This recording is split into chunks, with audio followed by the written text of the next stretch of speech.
selamat siang. Sehat-sehat Mbak Windy. Mbak Windy juga toh?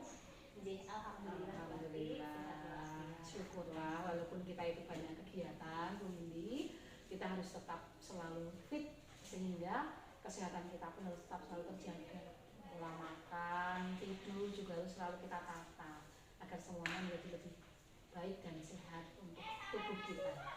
Begitu Bu Windy. Mohon izin Bu Ati, ini saya mau mengganggu waktunya sebentar.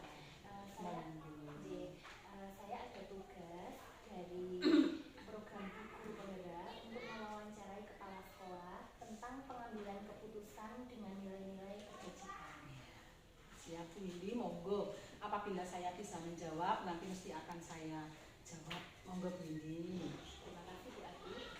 Untuk pertanyaan yang pertama, selama ini bagaimana Ibu dapat mengidentifikasi kasus-kasus yang merupakan dilema etika atau rujukan moral? Iya, terima kasih Bu Windy. Dalam hal ini, apabila ada kasus yang ada di satuan pendidikan kita, pada khususnya saya akan berusaha melihat dari sudut pandang secara hukum ataupun moral. Karena apabila itu nanti kita lihat dari sudut pandang hukum, berarti kan itu adalah antara benar melawan salah. Nah, kemudian apabila kita lihat secara moral, itu kadang-kadang kita menerimanya benar melawan benar. Nah, ini merupakan dilema etika bagi kita semua. Sehingga nanti dalam pencarian solusi yang terbaik itu betul-betul akan membutuhkan pemikiran yang matang, bagaimana solusi yang betul-betul tepat untuk kasus tersebut. Seperti itu Bu Windy. Terima kasih Bu Ati. Kemudian yang kedua, selama ini bagaimana Ibu menjalankan pengambilan keputusan di sekolah Ibu, terutama untuk kasus-kasus di mana ada dua kepentingan yang sama-sama benar atau sama-sama mengandung nilai kebajikan? Iya. Terima kasih Bu Windy. Untuk pertanyaan kedua ini lebih dalam lagi ya Bu Windy. Saya akan berusaha mengidentifikasi kasus tersebut. Kemudian saya lihat tidak hanya dari satu sudut pandang saja. Tentunya saya akan mencari dari sudut pandang yang lain. Apakah ada kemungkinan-kemungkinan yang bisa kita ambil dalam menentukan solusi yang terbaik untuk kasus tersebut, sehingga nanti ke depan itu tidak akan merugikan salah satu pihak, bahkan memberikan keuntungan mungkin ataupun hal-hal yang tepat untuk bisa menentukan solusi terbaik bagi kasus tersebut. Begitu Bu Windy. Baik Bu Ati, terima kasih sekali. Kemudian pertanyaan yang ketiga, langkah-langkah atau prosedur seperti apa yang biasa Ibu lakukan selama ini? Saya tentu saja akan mencari dulu Bu Windy, apa toh penyebab permasalahan tersebut. Kemudian saya identifikasi dulu siapa saja toh orang-orang yang terlibat dalam permasalahan tersebut. Kemudian apa atau siapa orang-orang yang terdekat yang nantinya akan berhubungan dengan masalah tersebut. Dan setelah itu saya tentunya akan mengajak diskusi Bu Windy yang paling utama ini.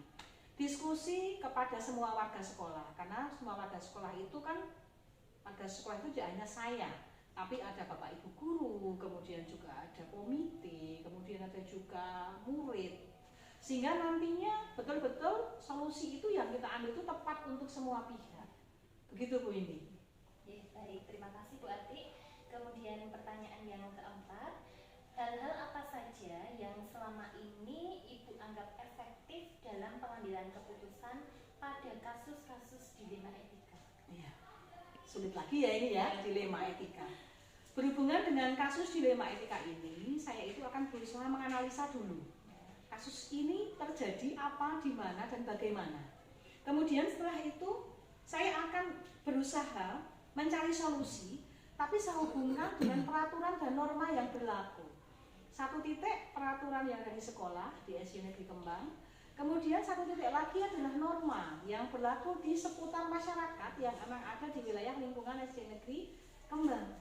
Sehingga solusinya pun akan mengedepankan kepentingan umum Bu Windy, akan mengedepankan kepentingan umum dalam artian itu tadi tidak ada salah satu pihak yang merasa dirugikan, sehingga solusi yang dicari nanti betul-betul akan tepat. Seperti itu Bu Windy mungkin. Baik, terima kasih sekali Bu Ati. Kemudian pertanyaan selanjutnya, hal-hal apa saja yang selama ini merupakan tantangan dalam pengambilan keputusan pada kasus-kasus dilema itu? Ya. Ya ini tantangan akan selalu ada, Bu Indi. Jelas itu. Tantangan ini apabila apa nih yang bisa saya rasakan itu besar ketika masalah tersebut itu benar melawan benar. Nah, jadinya bagaimanapun saya harus mengawali lagi dari langkah ketiga tadi. Akan kita cari identifikasi masalahnya apa dulu, siapa saja yang terlibat, kemudian hal-hal apa saja yang bisa saya ambil sebagai solusi. Saya ajak diskusi semua warga sekolah sehingga nanti permasalahan ini akan betul-betul tuntas kasusnya sesuai dengan solusi yang paling tepat. Keputusan yang saya ambil harus benar-benar tepat. Seperti itu, Bu Indi. Baik, terima kasih sekali Bu Ati. Kemudian pertanyaan selanjutnya, apakah Ibu memiliki sebuah tata cara atau jadwal tertentu dalam sebuah penyelesaian kasus dilema etika? Apakah Ibu langsung menyelesaikan di tempat atau memiliki sebuah jadwal untuk menyelesaikannya? Bentuk atau prosedur seperti apa yang Ibu jalankan? Ya, terima kasih. Kalau harapan kita semua tidak ada kasus ya di sekolah itu, tidak terjadi kasus sehingga sekolah kita akan nyaman, aman, sehingga semua visi misi sekolah tercapai, Bu Indi. Kan tetapi itu juga suatu hal yang saya rasa tidak mungkin karena mesti ada satu titik permasalahan walaupun itu ringan. Nah, ketika saya mengalami permasalahan di sekolah sebagai seorang penanggung jawab sekolah, apabila ringan itu nanti bisa saya putuskan sendiri, Bu Indi. Akan tetapi ketika masalah itu terasa agak berat bagi saya seperti yang saya ungkapkan tadi, saya akan melakukan langkah-langkah atau prosedur seperti yang sudah saya ungkapkan. Satu titik identifikasi masalah, kemudian kita nanti akan mencoba untuk berdiskusi bersama dengan teman-teman bagaimana jalan keluarnya. Yang jelas, Bu Indi, situasi dan kondisi sekolah ini harus kondusif, sehingga setiap permasalahan yang ada itu wajib kita selesaikan. Seperti itu. Dan saya rasa selesai atau tidaknya itu tergantung tidak hanya di kepala sekolah, tapi di semua warga sekolah. Itu akan merasa nyaman dan enak. Begitu, Bu Indi. Ya, terima kasih sekali Bu Ati. Kemudian pertanyaan selanjutnya, adakah seseorang atau faktor-faktor apa yang selama ini mempermudah atau membantu Ibu dalam pengambilan keputusan terhadap kasus-kasus dilema etika? Iya, jelas sekali ada. Ya, jelas sekali ada. Karena saya rasa saya sebagai seorang penanggung jawab sekolah itu pengambil kebijakan, Bu Indi. Akan tetapi ketika saya mengalami suatu permasalahan yang terjadi di satuan pendidikan kita, itu bisa selesai, itu bukan hanya karena saya, tapi seluruh warga sekolah. Jadi yang akan membantu saya untuk menyelesaikan semua kasus apabila ada, itu adalah semua stakeholder yang ada di sekolah. Seperti itu, Bu Indi. Jadi saya tidak mungkin bisa menyelesaikan kasus ini dengan baik apabila memang membutuhkan bantuan dan diskusi dari semua teman. Saya akan selalu tetap mengajak semua teman, Bapak Ibu guru, kemudian stakeholder yang lain ya Bu Indi, selaku warga sekolah. Seperti itu, Bu Indi. Baik, terima kasih Bu Ati. Kemudian pertanyaan yang terakhir, dari semua hal yang telah disampaikan, pembelajaran apa yang Ibu dapat petik dari pengalaman Ibu dalam mengambil keputusan dilema etika? Iya. Ini yang saya selalu Bu Indi, menjadi lebih bijaksana lagi mungkin ketika besok saya akan ada kasus lagi.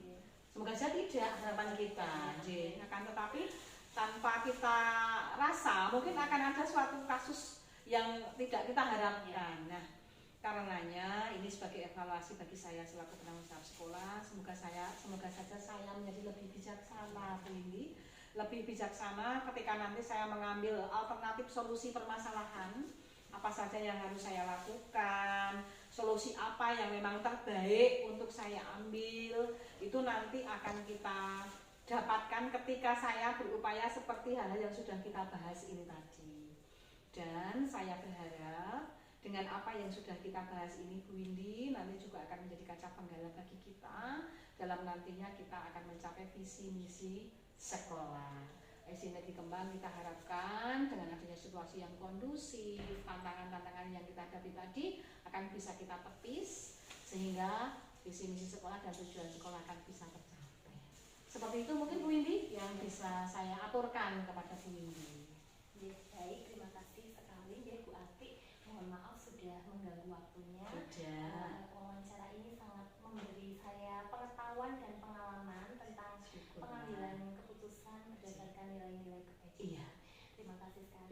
Ati. Setelah ini kita lanjutkan aktivitas kita. Wassalamualaikum warahmatullahi wabarakatuh. Waalaikumsalam warahmatullahi wabarakatuh. Salam sukses, sehat dan bahagia ya Bu Windy untuk kita semua. Amin ya rabbal alamin. Sukses selalu juga untuk Bu Ati. Terima Salam kasih. sehat dan bahagia. Terima kasih. Assalamualaikum warahmatullahi wabarakatuh. Waalaikumsalam warahmatullahi wabarakatuh. Selamat sore Bu Yuni. Selamat sore Bu Windy. Mohon maaf, mohon izin saya mau mengganggu waktu Ibu sebentar. Saya mendapatkan tugas dari program guru penggerak untuk mewawancarai kepala sekolah tentang pengambilan keputusan berdasarkan nilai-nilai kebajikan. Sebisa saya menjawab ya Bu Windy. Iya Bu. Yang pertama, selama ini bagaimana Ibu dalam mengidentifikasi kasus-kasus yang merupakan dilema etika atau bujukan moral?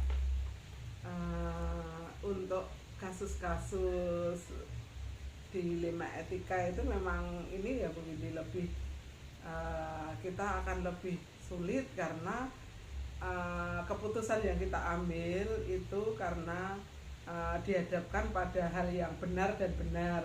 Sementara kalau apa tadi yang satu? Bujukan moral ya. Kalau bujukan moral itu kan keputusan yang diambil itu tentang itu salah dan benar yang dihadapi, jadi akan lebih mudah gitu Bu Windy. Ya, terima kasih Bu. Selanjutnya, selama ini bagaimana Ibu menjalankan pengambilan keputusan di sekolah Ibu, terutama untuk kasus-kasus di mana ada dua kepentingan yang sama-sama benar atau sama-sama mengandung nilai kebajikan? Untuk pengambilan keputusan tersebut, saya selalu mengambil keputusan itu berbasis etika, di mana saya kembalikan kepada visi misi yang berpihak kepada murid, gitu ya. Baik, terima kasih Bu. Selanjutnya, langkah-langkah atau prosedur seperti apa yang biasa Ibu lakukan selama ini? Langkah-langkah dalam pengambilan keputusan terutama terkait dengan kasus yang pengambilan keputusan yang terkait dengan kasus dilema etika itu kita mengambil seperti yang sudah diterapkan oleh banyak kepala sekolah ya, mungkin ya ada 9 langkah. Yang pertama itu kita mengenali bahwa ada nilai-nilai yang saling bertentangan. Selanjutnya kita menentukan siapa saja pihak yang terlibat. Terus kita akan mengumpulkan fakta-fakta. Selanjutnya ini adalah pengujian benar dan salah. Kemudian menggunakan pengujian menggunakan 4 paradigma. Terus selanjutnya melaksanakan prinsip resolusi. Selanjutnya investigasi opsi trilema, dilanjutkan dengan akhirnya membuat keputusan. Setelah membuat keputusan itu keputusan kita ambil, kita lihat lagi, jadi untuk direfleksikan begitu. Baik, terima kasih sekali Bu. Pertanyaan selanjutnya, hal-hal apa saja yang selama ini Ibu anggap efektif dalam pengambilan keputusan pada kasus-kasus dilema etika? Jadi untuk pengambilan keputusan terkait kasus-kasus dilema etika, saya mengembalikan lagi kepada 9 langkah tadi Bu Windy ya. Itu 9 langkah tadi. Baik Bu, terima kasih.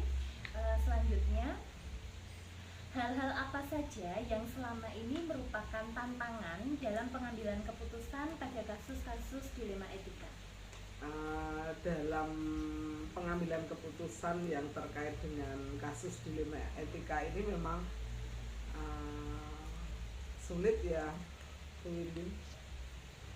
Dalam kasus dilema etika ini, pengambilan keputusan untuk kasus dilema etika ini memang tantangannya karena kita itu dihadapkan pada benar dan benar tadi, jadi akan terkait dengan nilai-nilai, akan terkait dengan hal agama. Kita mempertimbangkannya memang harus dengan cermat Bu Windy agar pihak-pihak yang nanti akan menggunakan keputusan tersebut tidak dirugikan begitu ya.